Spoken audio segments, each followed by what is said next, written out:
दोस्तों एक लड़का होता है जो कि उसके पास में उसकी गर्लफ्रेंड का फ़ोन आता है और फ़ोन आने के बाद में उससे उसकी गर्लफ्रेंड कहती है कि मेरे घर पर आज कोई भी नहीं, आज मौका है, तुम आना चाहो तो मेरे घर पर आ जाओ। फिर वो लड़का जो कि अपने दोस्तों के पास जाता है और उसके जो दोस्त होते हैं उससे वो कहता है कि आज मेरी गर्लफ्रेंड मुझे बुला रही और मैं पहली बार उसके पास जा रहा हूँ, तो मुझे क्या करना चाहिए। तो जो दोस्तों उसका दोस्त होते हैं लड़के का, तो वो दोस्त उस लड़के से कहते हैं देख तू पहली बार जा रहा है तो प्रोटेक्शन तो लेके ही जाना, साथ ही साथ में कुछ ऐसा भी तुझे मैं बता रहा हूँ जिससे कि तेरे अंदर और ज़्यादा शक्ति आ जाए, दम आ जाए। दोस्तों वो जो उसके दोस्त होते हैं वो बता देते हैं उस लड़के को कि शक्तिवर्धक गोली भी तुझे लेके जानी है जिससे तू अपनी गर्लफ्रेंड के सामने अच्छे से परफॉर्मेंस कर पाए। दोस्तों इस तरह जब उस लड़के को उसके दोस्त बता देते हैं तो वो और थोड़ी बहुत इधर उधर से जानकारी ले करके वो पहुंच जाता अपने गर्लफ्रेंड के यहाँ पर उससे मिलने के लिए। और दोस्तों उस गर्लफ्रेंड को ये नहीं पता था कि आज जो मैं करने जा रही हूँ तो ये आज मेरी आखिरी भी रात हो सकती है। और दोस्तों ऐसा ही कुछ होता है और कैसे उसके परिवार वालों जब पता चलती है तो कैसे वो जानते हैं कि आखिरकार मेरी लड़की के साथ में क्या हुआ। तो दोस्तों जानेंगे इस कहानी में, एंड तक आप बने जरूर रहें। तो नमस्कार दोस्तों, मेरा नाम अजय श्रीवास्तव। उम्मीद करते वीडियो अच्छी लगेगी, लेकिन उससे पहले एक लाइक जरूर कर दें। चलते कहानी की तरफ। दोस्तों ये कहानी है उत्तर प्रदेश के कानपुर की। कानपुर के अंतर्गत एक शिवराजपुर गांव पड़ता है। उस गांव में दोस्तों एक परिवार रहता था। परिवार में एक लड़की थी जिसका नाम महिमा था। महिमा 17 साल की थी और उसकी जो पढ़ाई थी वो इंटर की चल रही थी। दोस्तों महिमा जो थी वो इंटर में पढ़ रही थी और साथ ही साथ उसके पास जो फ़ोन था दोस्तों, सोशल मीडिया के जरिए यानी कि बहुत सारे प्लेटफॉर्म है उसके ज़रिए एक लड़के से उसकी दोस्ती हो जाती है और दोस्ती होने के बाद फिर वो प्रेम प्रसंग में बदल जाती है और उसके बाद में फिर वो दोनों घंटों घंटों बातें करने लगते। दोस्तों ये कहानी चलती जा रही थी, लेकिन वो जो लड़का था वो भी अब महिमा से मिलना चाह रहा था। लड़के का नाम कुलदीप होता है। कुलदीप महिमा से मिलना चाह रहा था, लेकिन ऐसा कुछ जगह नहीं मिल रही थी जिस जगह वो मिल पाए।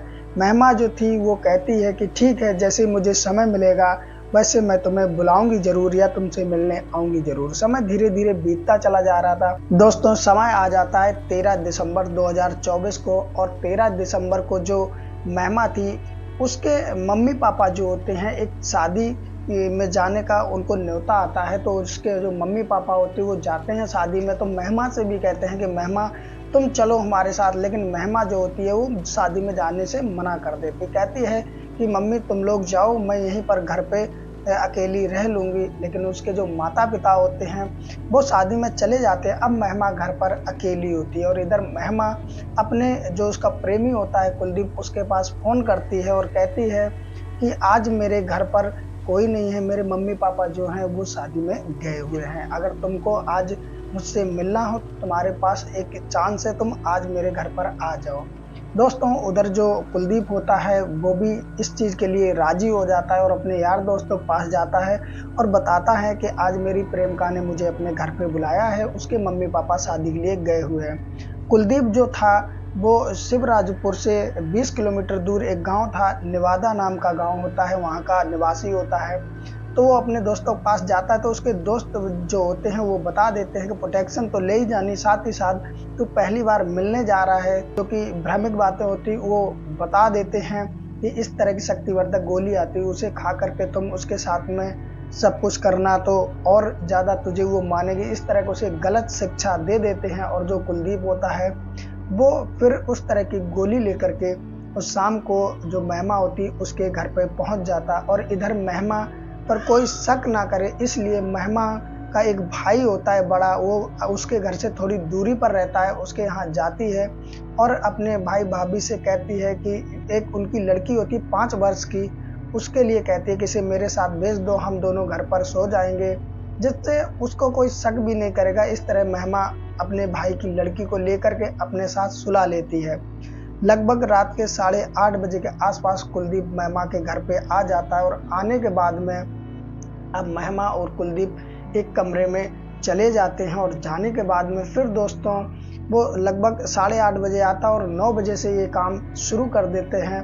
कुलदीप जो होता है वो शक्तिवर्धक गोली खा लेता है और उसके बाद में महिमा को धीरे धीरे कर करके निर्वस्त्र कर देता है और उसके बाद में उससे संबंध बनाने लगता है।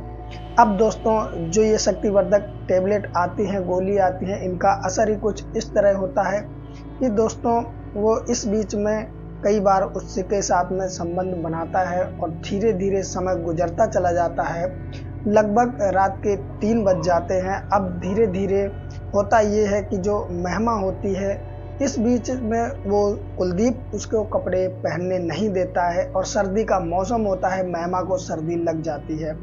अब महिमा जब सर्दी लगती है तो महिमा बोलती भी है उससे, लेकिन वो दोस्तों आग वगैरह जलाता है, चूल्हा जलाता है, जिससे महिमा को थोड़ी सी आग में हाथ वगैरह सिकुआए जाते हैं। लेकिन दोस्तों वो कपड़े फिर भी नहीं पहनने दिया जाता है महिमा को, वो कुलदीप पहनने नहीं देता है। और दोस्तों समय धीरे धीरे बीत रहा होता है। अब धीरे धीरे महिमा का शरीर जो होता है वो अकड़ने लगता है सर्दी के कारण। जब महिमा का शरीर अकड़ने लगता है और महिमा अपने होश खोने लगती है तो कुलदीप जब ये सब देखता है तो वो डर जाता है और डरने के बाद में उसको ऐसा ही छोड़ करके, निर्वस्त्र ही छोड़ करके बेड पर वो अपने गांव भाग जाता है। और भागने के बाद में वो सोचता है कि शायद मैं पकड़ा ही नहीं जाऊंगा, ऐसा कुछ होगा नहीं। दोस्तों इधर वो भाग चुका होता है और अगले दिन जो महिमा के मम्मी पापा होते हैं, यानी कि शादी से लौट करके आते हैं, तो जैसे ही आते हैं घर पर देखते हैं कि महिमा बिल्कुल निर्वस्त्र होकर बेड पर लेटी हुई है।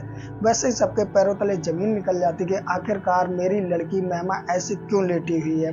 अब जो जेंट्स होते हैं वो पीछे हट जाते हैं, लेकिन जो लेडीज होती है आगे जा बढ़ती हैं और देखती हैं जा करके कि महिमा जो है आखिर इस तरह क्यों लेटी है। उसकी माँ उसे जगाने उठाने की कोशिश करती है, लेकिन दोस्तों वो तो अब इस दुनिया में ही नहीं है। अब जब हाथ जैसे उठा के देखती है तो हाथ वगैरह अकड़े हुए होते हैं, वो चीखने चिल्लाने लगती है और लोग इकट्ठा हो जाते हैं, उस पर चादर डाला जाता है।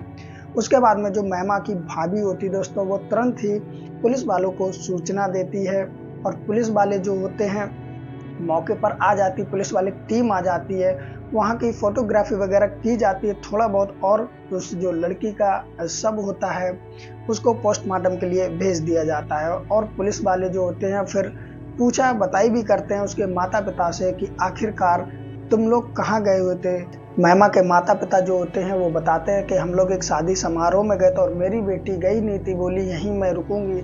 उसके बाद में जब मैं सुबह आई तो इस हालत में ये सब मिला। तो पुलिस वाले पूछते हैं किसी से इसका प्रेम प्रसंग था, तो ज़्यादा वो पास रहता नहीं था कुलदीप, इसलिए किसी को आता जाता दिखता नहीं था। लेकिन जो छोटी बच्ची साथ में लेटी थी, भाभी बता देती है कि मेरी बेटी ही इसके साथ में लेटी है। तो पुलिस वाले जब उस 5 वर्ष की बच्ची जो होती है उससे पूछते हैं तो वो बताती है कि एक लड़का आया हुआ था। अब वो जैसे हुलिया कद काठी बताती है, उस हिसाब से पुलिस वाले इस दर्ज कर लेते हैं। और उसके बाद में जो महिमा का फ़ोन वगैरह होता है, उस घर का फ़ोन होता है, उसकी कॉल डिटेल निकालने लगते हैं। जब कॉल डिटेल देखी जाती है तो उस दिन लगभग महिमा ने बात की थी कुलदीप से, तो वो कॉल डिटेल निकल के सामने आती है तो पता चलता है कि महिमा के गांव से 20 किलोमीटर दूर पर एक नेवादा गांव है। वहां पर जब पुलिस वाले जाते हैं तो वो कुलदीप निकलता है, कुलदीप पकड़ा जाता है। इस तरह पुलिस वाले उसे पकड़ लेते हैं। और उसके बाद में दोस्तों जब पुलिस वाले कमरे की छानबीन कर रहे थे, जो शक्तिवर्धक गोली होती है उसका भी रैपर मिल जाता है। तो पुलिस वालों को समझते देर नहीं लगती है कि आखिरकार इसके साथ में ऐसा क्या हुआ जो ये निर्वस्त्र पड़ी है। और जो पोस्टमार्टम रिपोर्ट होती है उसमें भी यही आता है, ना ही शरीर में देखने से लग रहा किसी ने जबरदस्ती की है।